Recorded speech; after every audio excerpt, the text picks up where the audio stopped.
Europe 1, 8h33, la revue de presse. De Natacha Polony. Bonjour Natacha. Bonjour Thomas, bonjour Julie, Bonjour à tous. Ce matin, une de vos journaux, deux visages devenus des symboles. Le Figaro nous les présente sur fond noir, un drapeau bleu-blanc-rouge sur le côté. Jean-Baptiste Salvin, Jessica Schneider, victime de la barbarie islamiste. Le Parisien, assassiné au nom de Daesh. La Croix, les policiers frappés au cœur. Et Libération, Magnanville, Orlando, terrorisme de proximité. Pendant ce temps, l'humanité revendique 1,3 million de manifestants contre la loi travail. Énorme point d'exclamation. Bon, ils étaient 80 000 selon la préfecture. Et le canard enchaîné de conclure. Finale de la loi El Khomri à l'Assemblée en plein euro. Valls connaît déjà le score du match, 49-3. Manuel Valls qui vient donc de déclarer qu'il ne touchera pas une virgule à ce projet de loi El Khomri. On commence avec l'émotion très forte ce matin, Natacha. Oui. C'est un enfant de 3 ans dont on ne verra pas le visage, écrit Bruno Dive dans Sud-Ouest, mais que l'on imagine apeuré, puis saisi d'effroi lorsque le terroriste islamiste a assassiné devant lui sa mère après avoir tué son père. Ce petit orphelin, ce symbole de l'innocence rattrapée par la barbarie, n'avait qu'un seul tort, avoir des parents policiers. On lit ça et du coup, les mots dans Libération semblent venir d'un autre monde. Ces mots, par exemple, d'un manifestant de la CGT expliquant à propos des casseurs « Les jeunes n'ont pas de boulot, c'est normal qu'ils se défoulent un peu ». D'autres hurlant « Urgence, notre police assassine ». Dans Sud-Ouest, Bruno Dive conclut. La police a demandé la solidarité de la population, celle qui lui fut témoignée un certain 11 janvier. Mais il se trouvait par un fâcheux hasard qu'elle avait, au lendemain du crime qui a frappé 2 des siens, à encadrer la grande manifestation contre la loi travail et malheureusement à subir d'autres outrages, ceux des casseurs. À l'hôpital Necker, des vitres furent brisées par de violents affrontements. C'est dans cet hôpital qu'avait été accueilli le matin même un petit enfant de 3 ans, celui-là même dont les parents venaient aussi d'être lâchement assassinés. Voilà, et à propos de ces manifestations, Manuel Valls, visiblement très remonté ce matin, puisqu'il accuse le service d'ordre de la CGT d'avoir eu une attitude ambiguë. Les mots sont très forts, on y reviendra évidemment dans le journal de 9h.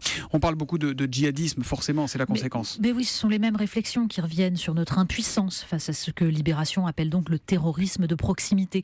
Les mêmes débats aussi. Dans le Figaro, un article souligne comment les Yvelines sont devenues un des bastions du djihadisme français.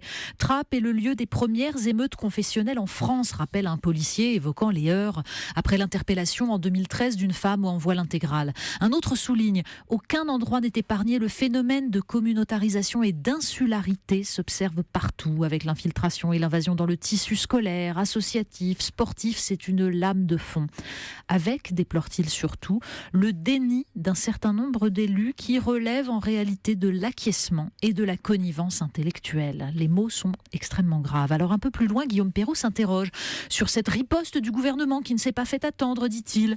La fête de la musique aura bien lieu le 21 juin.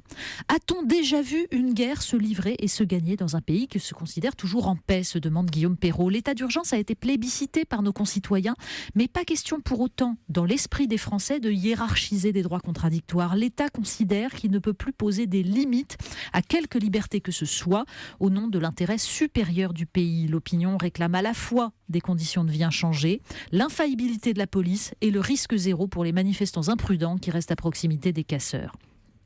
Avec la raison d'État et le bien commun, c'est finalement le nous qui disparaît. Un autre sujet, c'est une pollution à laquelle on ne pense pas, qu'on oublie. Pollution négligée, c'est la pollution lumineuse, Natacha. Mais oui, un tiers de l'humanité, nous dit Le Monde, doit faire plusieurs centaines de kilomètres pour seulement apercevoir la Voie lactée.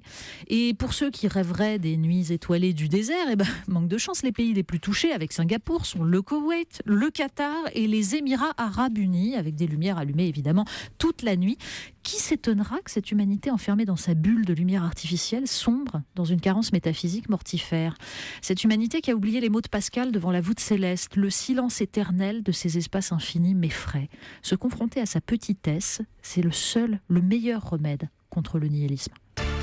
On termine avec un sujet qui vous a ému vous aussi. Oui. Mais oui, parce que ça a ému la Belgique entière et je suis solidaire des Belges. 20 minutes nous le raconte, mais en fait le mieux c'est encore de se reporter au site du Soir de Bruxelles. Par arrêté royal, est autorisée désormais l'appellation mayonnaise pour une préparation contenant non plus 80%, mais 70% de matière grasse. En fait, moins d'huile et moins de jaune d'œuf. Alors qu'est-ce qui reste? On ne sait pas. Et pourquoi? Eh bien, pour lutter contre la concurrence étrangère. Alors les internautes du Soir de Bruxelles, qui réagissent à l'article, ont très bien compris. Dumping, alignement par le bas, renoncement à la qualité et même aux traditions.